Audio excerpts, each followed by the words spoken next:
Vizianagaram, Eluru, Nandyal, Rajahmundry, Machilipatnam, Paderu medical కాలేజీలు ప్రారంభమైపోయి క్లాసులు జరుగుతున్నాయి.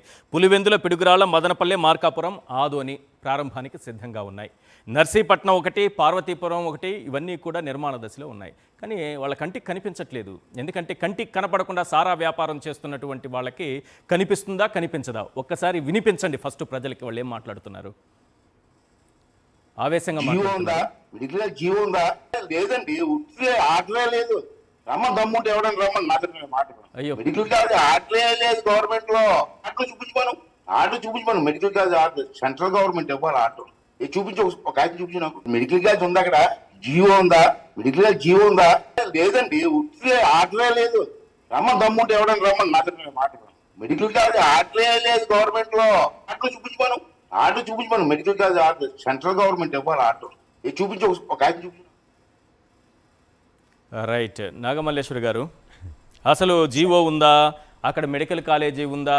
ఇంత చక్కగా అక్కడ మెడికల్ కాలేజీ నిర్మాణం కూడా జరుగుతూ ఉంది. అద్భుతమైన దృశ్యాలు కూడా మన దగ్గర ఉన్నాయి. ఇవి ఒకటి. రెండోది, అనిత గారు అయితే వస్తారా, చెక్ చేస్తారా నర్సీపట్నంకి, ఆయన బీపీ కూడా చెక్ చేసుకోమని చెప్పండి అంటే వీళ్ళ కంటికి కనబడట్లేదా? ఇన్ని మెడికల్ కాలేజీలు ప్రారంభమయ్యాయి, ఇన్ని ప్రారంభానికి సిద్ధంగా ఉన్నాయి, ఇన్ని నిర్మాణ దశలో ఉన్నాయి, కంటి ముందు కనిపిస్తున్నటువంటి మెడికల్ కాలేజీలని ప్రజల్ని ఎందుకు మోసం చేయాలని చూస్తున్నారు? సార్, మీకు ప్యానెల్లో నా పెద్దలకి అందరికీ నమస్కారం సార్. నమస్తే అండి. యాక్చువల్గా ఇప్పుడు మీరు చూపించినటువంటి వీడియోని బట్టి చూస్తే ఎందుకు వస్తున్నారు జగన్మోహన్ రెడ్డి గారు అని చెప్పేసి చాలా మంది అడుగుతున్నారు.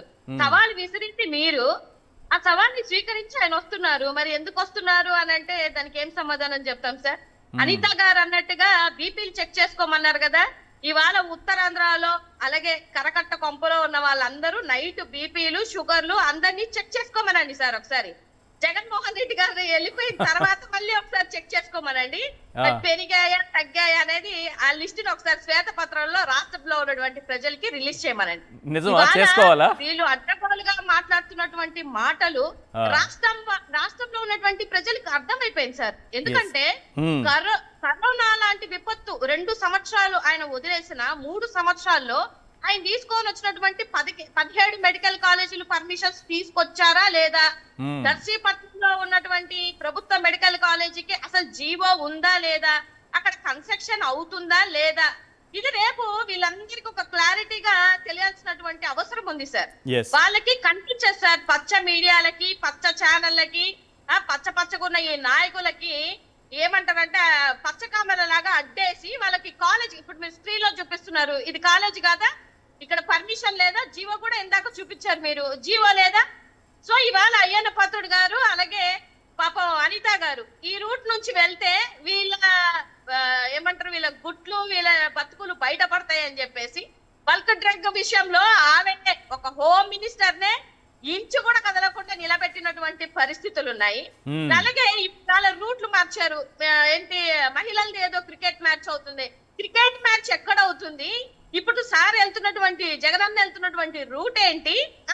ఇంకా మీకేంటంటే సార్, ఫ్లెక్సీలు షాప్స్ ఉంటాయి కదా, అక్కడ ఫ్లెక్సీలు వేయొద్దని చెప్పేసి ఆటోలు మీరు ఒక్క ఆటో కూడా వెళ్లాల్సిన ఇది లేదని వాళ్ళకు ఒక జులుము జారీ చేస్తూ మొన్ననే కదా చంద్రబాబు నాయుడు గారు ఆటో ప్రోగ్రామ్ పెట్టుకున్నారు. ఆటో వాళ్ళతో కలిసి పెట్టుకున్నారు సార్. అదే వాళ్ళకుందా పర్మిషన్ ఉందా? వాళ్ళకైతే ఉంటుందా?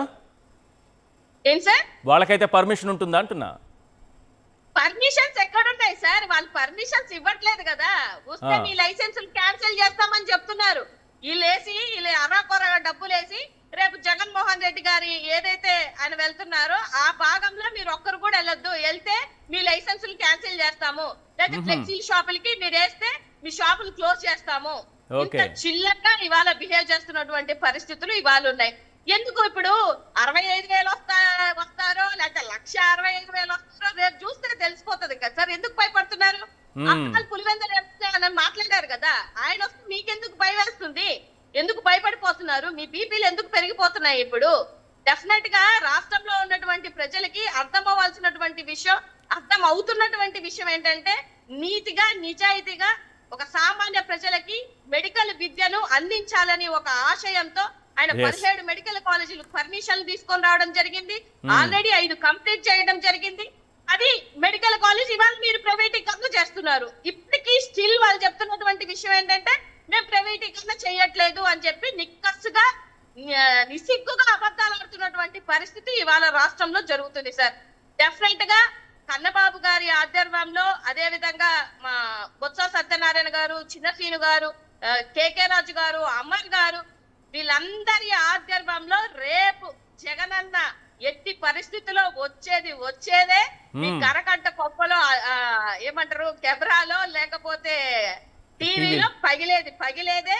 ఎంత మంది అడ్డొచ్చినా ఎంత మంది ఏం చేసినా కోర్ వైఎస్ఆర్సీపీ జగన్మోహన్ రెడ్డి గారిని అభిమానించే ప్రతి ఒక్క అభిమాని ఉత్తరాంధ్ర మొత్తం ఆయన రాక కోసం ఎదురు చూస్తుంది.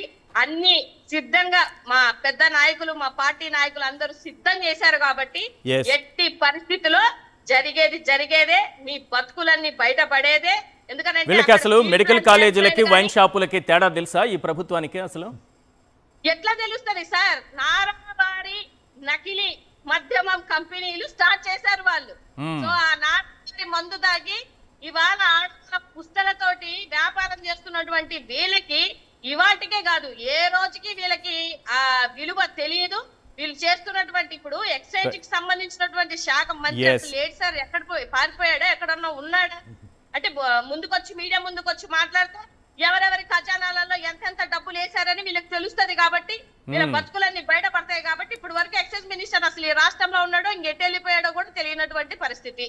ఇంకా నిసిగ్గుగా వచ్చి మేమే పట్టుకున్నాము, మేమే చేసాము అని అంటే మీ హయాంలో మీరు తయారించి మీరు పట్టుకోక ఇంకెవరు పట్టుకుంటారు సార్? గతంలో జగన్మోహన్ రెడ్డి గారి మీద లేనిపోని నిందలన్నీ వేసి ఆ రెడ్డి ఈ రెడ్డి మీద గారిని చెవిరెడ్డి గారిని ఎవరంటే వాళ్ళ కక్షపూరితంగా అందరినీ అరెస్టు చేసి ఒక్క రుజువు లేకుండా చేసినటువంటి మీరు ఇవాళ ఎన్ని కోట్ల మధ్యమం మీరు చేస్తున్నారు? ఈ పోనీ ఈ డబ్బులన్నీ సంపాదిస్తున్నారు కదా, 5,000 కోట్లు పెడితే మెడికల్ కాలేజీలన్నీ ప్రభుత్వమే నడిపించుకోవచ్చు కదా సార్.